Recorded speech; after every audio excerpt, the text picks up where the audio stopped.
Bonjour à tous les amis, j'espère que vous allez bien. Je suis très content de vous retrouver pour une nouvelle vidéo. Alors aujourd'hui, j'avais un petit peu envie de vous parler sur le monde du spectacle, sur la variété. Il faut savoir que de nos jours, le métier a beaucoup changé parce que à l'époque, on se souvient au temps de Claude François, de Mike Brandt, c'était, si vous voulez, c'était autre chose avant, c'était différent parce qu'il n'y avait pas beaucoup de chanteurs. Maintenant, ce que je trouve un petit peu dommage, c'est que maintenant tout le monde veut chanter et il y en a trop.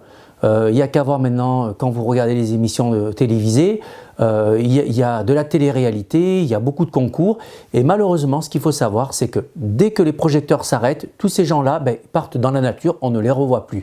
Alors qu'avant, il y en avait peu, mais c'était vraiment de vrais chanteurs. Le problème, c'est que tout le monde veut chanter maintenant. Il n'y a qu'à voir. Moi, je pense que c'est un petit peu devenu la faute du karaoké parce que qu'est-ce qui s'est passé? Quand le karaoké est sorti, en fait, tout le monde s'y est pris au jeu. Voilà, tout le monde s'y est prêté. On dit, bon, mais pourquoi lui et pourquoi pas moi, quoi? Mais voilà, je trouve que c'est un petit peu dommage parce que avant, quand on voyait un chanteur, il enregistrait son 45 tours et c'était le vrai chanteur. Et puis, il y avait la vraie élégance.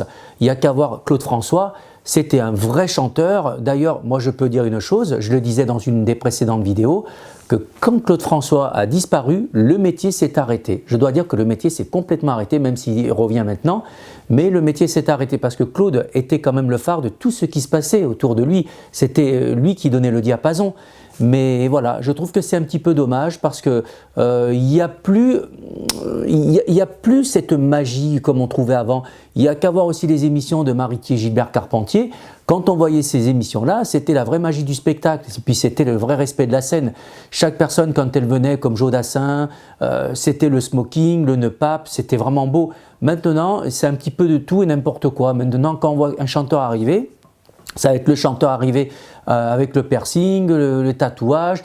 Bon, après, c'est vrai que les choses évoluent, mais je trouve que c'est un petit peu dommage. Pourquoi on les appelle les 30 années glorieuses? Parce que les plus belles années, en fait, si vous calculez bien, c'était 60, 70, 80, parce qu'il y avait un vrai respect pour la scène.